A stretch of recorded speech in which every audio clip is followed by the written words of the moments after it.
नमस्कार मंडळी, आगरी मेजवानीमध्ये तुमचं स्वागत आहे। आणि आज आपण करणार आहोत मटन रेसिपी। जवळजवळ अर्धा किलो मटन घेतलेलं आहे आणि आपण आज हैदराबादी कोरमा करणार आहोत। तर प्रेशर कुकर मध्ये आपण शिजवून घेणार आहोत। तर आता मटणाला फोडणी देण्यासाठी मी जवळजवळ एक मोठा चमचा होईल इतकं तेल घालते। तेल गरम झालेलं आहे। आता तेलामध्ये आपण एक छोटा चमचा होईल इतकं शहाजिरं घालत आहोत आणि शहाजिरं फुललेलं आहे। दालचिनी 2 तुकडे, एक काळी वेलची म्हणजेच मोठी वेलची असते ती, 2 लवंगा, एक चक्री फूल। जर तुमच्याकडे शहाजिरं नसेल तर साधं जिरं घातलं तरी सुद्धा चालेल। हे मंद आचेवर परतून घ्यायचं आहे। त्यामध्ये 5-6 पाकळ्या लसणाच्या आणि 1 इंच होईल इतकं आलं ठेचून घातलंय। तुमच्याकडे पेस्ट असेल पेस्ट करून घातली तरी सुद्धा चालेल। आलं आणि लसूण आपल्याला गुलाबी रंग येईल इतकं परतून घ्यायचं आहे। साधारणतः त्यामध्ये कच्चेपणा जाईल इतकं परतून घेऊया। हैदराबादी कोरमा खरं तर मंद आचेवर शिजवला जातो आणि मंद आचेवर शिजल्यावर त्याला खूप छान चव येते। पण आता आपल्याकडे इतका वेळ नसतो त्यामुळे प्रेशर कुकरचा वापर केलेला आहे। तुमच्याकडे वेळ असेल तर तुम्ही ते पातेलीमध्ये शिजवलं तरी सुद्धा चालेल। शिजायला चांगला 1.5-2 तास लागतो मंद आचेवर आणि खूप छान चव येते। मटण व्यवस्थित शिजलं जातं आणि खायला सुद्धा एकदम मऊशार लागतं। तर आता याला गुलाबी रंग आलेला आहे। यामध्ये आपण आता मसाले घालून घेऊया।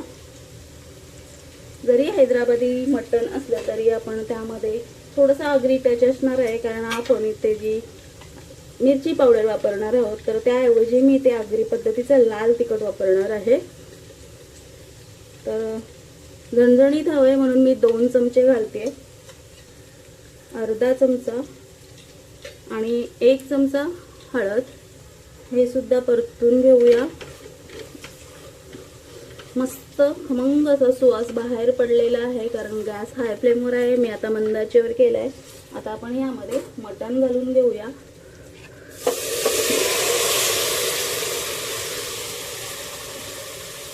मस्त हे मटण 3 ते 4 मिनिटं असं हाय फ्लेमवर परतून घेऊया। गॅस हाय फ्लेमवरच ठेवलेला आहे आणि आता आपण त्यामध्ये चवीपुरतं मीठ घालूया आणि मटण हाय फ्लेमवर परतून घेऊया। यामध्ये आपण तेल आणि मीठ घातल्यामुळे जरी आपण मटण हाय फ्लेमवर परतलं तरी ते अजिबात करपत नाही। आम्ही मराठी भाषेत म्हणतो लागत नाही। आगरी भाषेतला हा शब्द आहे की कालवण लागलं म्हणजे करपलं। तर हाय फ्लेमवर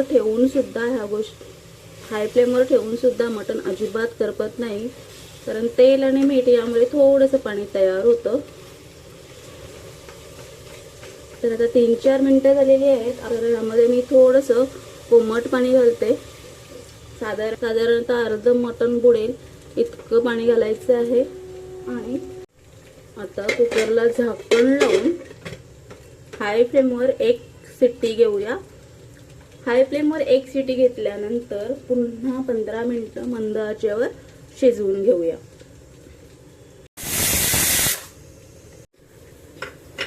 मटण व्यवस्थित शिजेपर्यंत आपण मसाल्याची तयारी करूया। ह्या मटणामध्ये जास्त मसाले जात नाहीत, अगदीच थोडे मसाले जातात।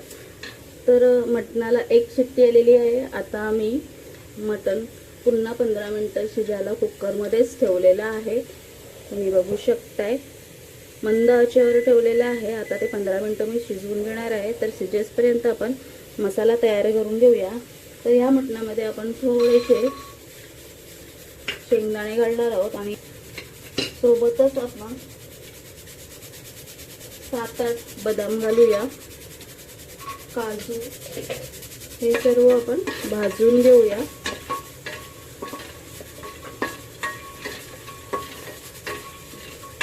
ह्या मटणामध्ये कांद्याचं प्रमाण कमी जातं, कारण ह्यामध्ये जो मटणाला गाढा पण येतो, रस्सा जाडसर होतो, तो ह्या पदार्थांमुळे होतो। बदाम, काजू आणि शेंगदाणे।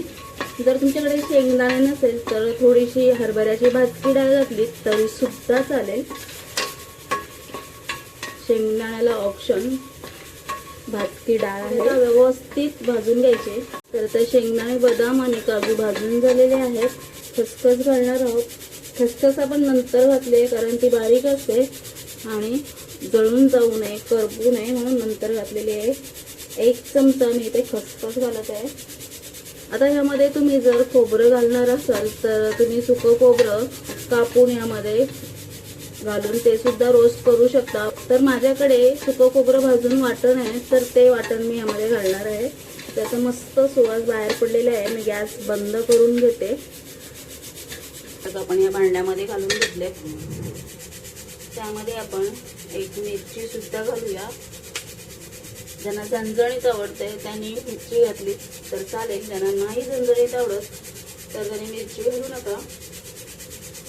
यामध्ये तुमच्याकडे जर टॅमॅटो असेल तर टॅमॅटोची पेस्ट घालू शकता. तर मी इथे दह्याचा वापर करत आहे. अर्धा कप होईल इतकं दही घातलेलं आहे. आणि कोथिंबीर घातल्यानंतर इथे आपण खोबरं घालणार आहोत. आता तुमच्याकडे खोबऱ्याचं वाटण नसेल तर तुम्ही सुकं खोबरं थोडंसं भाजून किंवा आपण हे साहित्य जेव्हा भाजले त्याच्यात कापून घातलं आणि ते रोस्ट करून घेतलं तरी सुद्धा असेल. माझ्याकडे सुकं खोबरं भाजून त्याची केलेली पेस्ट आहे, ते मी 2 चमचे घालते. आणि हे सर्व व्यवस्थित पेस्ट करून घेते. पाणी घालायची गरज नाही कारण यामध्ये दही आहे, त्यामुळे व्यवस्थित पेस्ट होऊन जाईल. तर आता ही अशा प्रकारे पेस्ट तयार झालेली आहे. तर आता आपण पुढची तयारी करूया. खलबत्त्यामध्ये 4-5 लसणाच्या पाकळ्या आणि 1 इंच इतकं आलं ठेचून घेऊया. तर अशा प्रकारे ठेचून घेतलेलं आहे. लसणाची सालं काढलेली नाहीयेत, तुम्ही काढून घेतली तरी सुद्धा चालतील. वर भांडं ठेवलेलं आहे. आता आपण त्यामध्ये तेल घालून घेऊया. 1 चमचा होईल इतकं तेल घालून घेतलेलं आहे. 1 कांदा कापून घेतलेला आहे. या मटणामध्ये जास्त कांदा जात नाही. कांदा गोल्डन ब्राऊन होईल इतका परतायचा आहे. जर तुमच्याकडे बरिस्ता असेल तर तो घातलात, जेव्हा आपण पेस्ट करतो तेव्हा घातलात तरी सुद्धा चालेल. तर आता हा कांदा आपण गोल्डन ब्राऊन होईपर्यंत परतून घेऊया. तर तुम्ही बघू शकताय कांदा मस्त गोल्डन ब्राऊन म्हणजे सोनेरी झालेला आहे. आणि असाच कांदा सोनेरी करायचा आहे. बरिस्ता असेल तर करायची गरज नाही. आता यामध्ये आपण 5-6 पाकळ्या लसूण ठेचून आणि 1 इंच होईल इतकं आलं घालूया.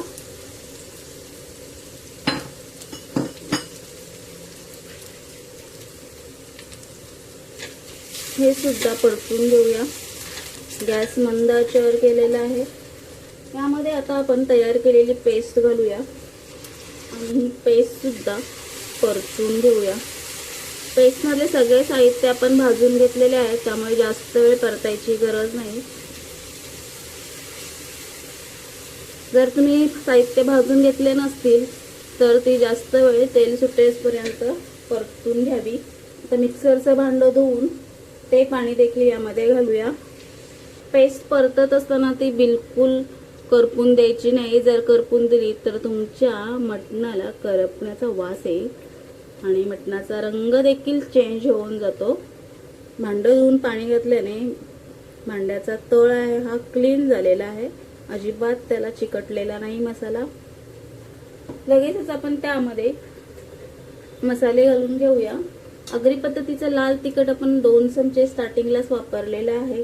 आता इथे मी कलरसाठी मिरची पावडर घालत आहे आणि ती मी 1 चमचा घालते. अगदीच तुम्हाला झणझणीत खायचं असेल, काहींना खूप झणझणीत खायची सवय असते, तर त्यांनी इथे आगरी मसाला वापरला तरी सुद्धा चालेल. अर्धा चमचा हळद, हिंग अर्धा चमचा चालेल. सर्व आपल्याला परतून घ्यायचं आहे. गॅस आता मी मीडियम आचेवर करते म्हणजे पेस्ट आहे ती व्यवस्थित परतून होईल. तर तुम्ही बघू शकताय ग्रेव्हीला छान असा कलर आलेला आहे आणि तेल देखील सुटलेलं आहे मस्त. आता ह्यामध्ये मी 1 बटाटा घालते कारण ह्या मटणामध्ये बटाटा खूप छान लागतो. बटाटा सोलून मी मटणाच्या ग्रेव्हीमध्ये घातलाय. मध्ये आता कुकरचं झाकण काढून हे जे शिजलेलं मटण आहे ते घालूया. भांड धुवून सुद्धा थोडंसं पाणी आणि त्यापासून मिक्स करून घेऊया. गॅस मंद आचेवरच ठेवलेला आहे. तुम्ही बघू शकता किती छान असा रंग आलेला आहे तो आणि सुवास तर अप्रतिम. हे मटण भाकरी सोबत खूप छान लागतं. आता यामध्ये मीठ घालताना चेक करून घालायचं, कारण आपण अगोदर देखील मीठ घातलेलं आहे. गरज असेल तरच मीठ घालावं. आता मी या स्टेजला थोडासा मटण मसाला घालणार आहे. थोडासाच घालायचा आहे, कारण आपण याच्यात खडे मसाले यूज केलेले आहेत. आणि झाकण देऊन 15 मिनिटे मंद आचेवर शिजायला ठेवते. मंद आचेवरच शिजवायचं आहे. हे मटण 1.5-2 तास मंद आचेवर शिजवायचं असतं, पण आपल्याकडे इतका वेळ नाहीये म्हणून आपण प्रेशर कुकरला शिजवून घेतले. आता हे मी मंद आचेवर शिजायला ठेवते. आता ह्यामध्ये तुम्ही मटण शिजल्यावर थोडासा पुदिना आणि कोथिंबीर घालू शकता. माझ्याकडे आज पुदिना नाही आहे, त्यामुळे मी आज फक्त कोथिंबीर घालणार आहे. 15 मिनिटं झालेली आहेत. झाकण काढून बघूया. खूप छान अशी वाफ आलेली आहे, तुम्ही बघू शकता, आणि तर्री देखील खूप छान आलेली आहे. तर आता यामध्ये आपण बारीक चिरलेली कोथिंबीर घालूया. तुम्हाला इथे पुदिना घालायचा असेल तर तो सुद्धा घालू शकता. तर अशा प्रकारे आपलं मटण तयार झालेलं आहे. मस्त 15 मिनिटं मंद आचेवर शिजवलंय. घरभर सुगंध दरवळलेला आहे आणि छान अशी तरी आलेली आहे. मटण शिजलेलं आहे. मी गॅस बंद करून घेते. तर मंडळी, अशा प्रकारे आपला हैदराबादी कुर्मा तयार झालेला आहे. मस्त तरी आलेली आहे. कमी कांदा घालून छान असा जाडसरपणा आलेला आहे. आणि तर हा कुर्मा तुम्ही भाकरी सोबत, नान सोबत, चपाती सोबत किंवा कुठल्याही प्रकारच्या भाकरी सोबत खाऊ शकता. इव्हन भातासोबत देखील हा सर्व करू शकता. खूप अप्रतिम आहे. नक्कीच ट्राय करून बघा. अगदी सोप्या साध्या पद्धतीत आणि थोडासा आगरी टच असलेली ही रेसिपी तुम्हाला आवडली असेल तर नक्कीच लाईक करा. लाईक, कमेंट, शेअर करायला विसरू नका. आणि पुन्हा एकदा भेटूया अशाच एखाद्या रेसिपीमध्ये. आणि हो, अजूनही चॅनल सबस्क्राईब केलं नसेल तर सबस्क्राईब करायला देखील विसरू नका. धन्यवाद.